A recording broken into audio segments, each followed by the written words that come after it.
So you may go ahead and access a particular device more frequently than others. So in order to have quick access to them, especially when you have a lot of recent sessions, you can go ahead and mark some of them as favorites. So to do that, you can see that there's a star over here under the recent sessions. Simply click on it and then it gets added onto the favorites right here. You can simply go around onto the menu right here and click on add to favorites as well, and they'll be added onto favorites just like this. You can also go ahead and remove them off favorite right here whenever you want. And if you were to go to the favorite tab now, you will be able to go ahead and access this out right here as well.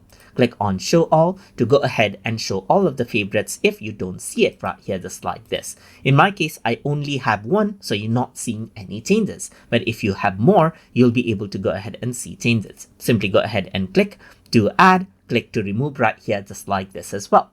And that is how you can go ahead and set out favorites for quick access inside of AnyDesk.